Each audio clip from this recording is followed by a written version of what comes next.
Ini yang kita tak mau. Bila berbeza pendapat, jangan kita melampau lebih pada had. Tapi orang tanya, Ustaz, pasal apa nak beza pendapat? Tuhan tu satu, Nabi tu satu, pasal apa beza ni? Dia sebenarnya Allah Azza wa Jal, dia turunkan Al-Quran. Dalam Al-Quran ni disebut kepada kita untuk kita gunakan akal. Banyak dalam Quran suruh kita guna akal. Saya dah huraikan masa malam pertama saya sampai tu kan. Banyak ayat-ayat dalam Quran suruh kita berfikir, suruh kita tadabbur.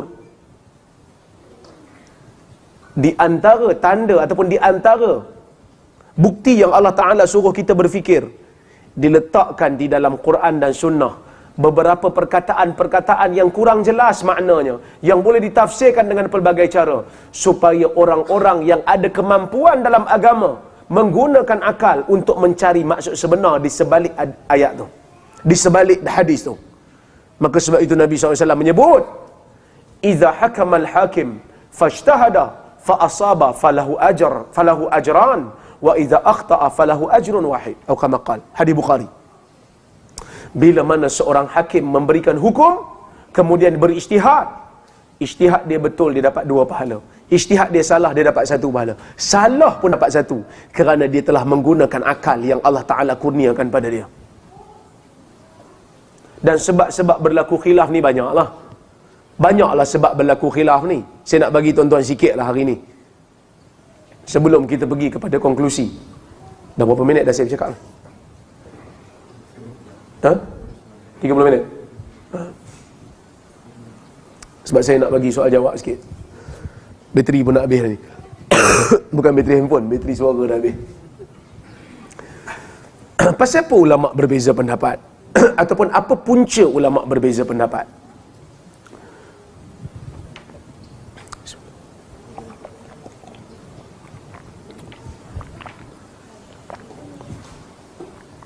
Yang pertama, beza pendapat ni disebabkan oleh sebahagian daripada ulama, mereka tidak tahu hadis-hadis yang khusus berkenaan dengan isu-isu tertentu. Itu satu sebab. Takkan ulama tak tahu hadis, Ustaz? Memang ada. Memang ada ulama-ulama yang tak sampai hadis pada mereka. Bukan hanya pada ulama, tetapi juga pada sahabat. Sahabat pun ada hadis yang mereka terlepas. Abu Bakar masa zaman dia jadi khalifah, datang nenek kat dia. Dia kata, cucu saya dah meninggal, berapa bahagian saya untuk pustaka? Abu Bakar kata, dalam Quran aku tak jumpa untuk engkau, dalam sunnah pun aku tak dengar. Maka Abu Bakar tanya sahabat. 2 orang sahabat mengaku. Pertama, Mughirah ibn Syu'bah. Yang kedua, Muhammad ibn Maslamah. Mula-mula Mughirah ibn Syu'bah dia kata, aku pernah menyaksikan benda ni. Nenek di zaman Rasulullah diberikan 1/6. Abu Bakar kata, halaka min syahid? Ada saksi? Datang seorang lagi sahabat, nama dia Muhammad ibn Maslamah. Dia juga mengatakan, saya juga menyaksikan benda yang sama. Maka Abu Bakar pun bagi 1/6 pada nenek. Abu Bakar yang rapat dengan Nabi pun ada hadis yang dia tak tahu. Minta tuan-tuan ke depan sikit. Yang lelaki, Muslimin minta ke depan sikit.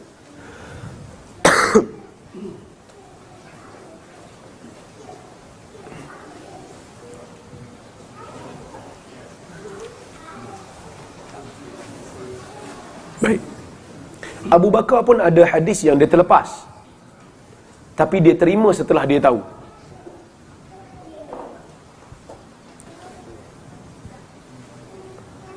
Umar Ibn Khattab radhiyallahu anhu, dia pesan kepada Abu Musa al-Ash'ari. Dia kata, kau nanti datang rumah aku, ada urusan sikit. Jadi Abu Musa ni pun datang rumah Umar. Dia bagi salam, Assalamualaikum. Tunggu, Umar tak jawab. Assalamualaikum. Umar tak jawab. Assalamualaikum. Umar tak jawab. Dia pun balik. Dia sebenarnya bila kita bagi salam, Assalamualaikum, tunggu sekejap. Fuqaha kata tunggu sekadar 4 rakaat solat. Tunggulah. Kita biasa solat 4 rakaat berapa minit? Wah, itu sejam. Oh, segan nak cakap. 5 minit lah. 5 minit tu kira tak segan sangat lah. Lepas kita bagi salam balik. Takut dia tengah solat, dia tak boleh jawab. Tunggu 5 minit. Okay. Assalamualaikum. Tiba-tiba dia jawab, Waalaikumsalam. Kita pun dah seronok lah kan. Tengok dia tak buka pintu. Mana ni? Assalamualaikum. Waalaikumsalam. Tapi tak buka pintu. Maksud dia tak pergi masuk, pergi balik. Bukan semesti dia jawab tu maksud dia kena bagi izin masuk. Kadang-kadang dia jawab tapi tak buka pintu, maksud dia tak pergi masuk tu, balik lah. Jadi bila dia bagi salam 3 kali, dia bagi salam 3 kali, Umar tak izinkan dia masuk, dia balik. Pada hari berikutnya, Umar jumpa dia, Umar tanya, pasal apa tak datang? Aku suruh kau datang, pesan dah tu. Dia kata, aku dah datang, bagi salam 3 kali, minta izin 3 kali, tapi tak. Kau tak bagi izin, macam mana aku nak masuk? Umar kata, kau kena bawa saksi. Sebab dia kata 3 kali, Nabi kata 3 kali je, minta izin. Lepas 3 kali minta izin nak masuk rumah orang, bagi salam, minta izin nak masuk rumah orang. Kalau dia tak bagi izin, balik. Umar kata, kau kena bagi saksi untuk ni. Kena bagi saksi. Sebab Umar tak pernah dengar hadis tu. Sehinggalah datang seorang sahabat nama dia Abu Sa'id Al-Khudri. Dia kata, aku juga menyaksikan benda yang sama. Dia juga menyaksikan benda yang sama. Maka Umar pun pakai hadis tu. Ada hadis lain. Umar pada peringkat awal, dia kata kalau seorang suami meninggal, dibunuh. Kan di zaman dulu ni bunuh, lepas bunuh ada diat kan? Diat ni dapat kat siapa? Umar kata isteri tak mewarisi diat tu. Kerana hubungan suami isteri dah terputus. Sehingga ada hadis bagi tahu isteri dapat. Baru Umar tukar pendapat dia. Kerana Umar tak pernah dengar hadis tu. So, sahabat-sahabat Nabi ni pun ada hadis yang tak sampai kat dia. Saya selalu juga sebut Abdullah ibnu Mas'ud. Sampai akhir hayat dia solat, waktu rukuk dia tatbiq. Tuan-tuan biasa dengar perkataan tatbiq. Tatbiq ni letak tangan waktu rukuk. Tuan-tuan letak tangan di mana? Waktu rukuk di lutut. Tatbiq ni letak tangan belah dalam peha. Letak dua-dua tangan belah dalam peha.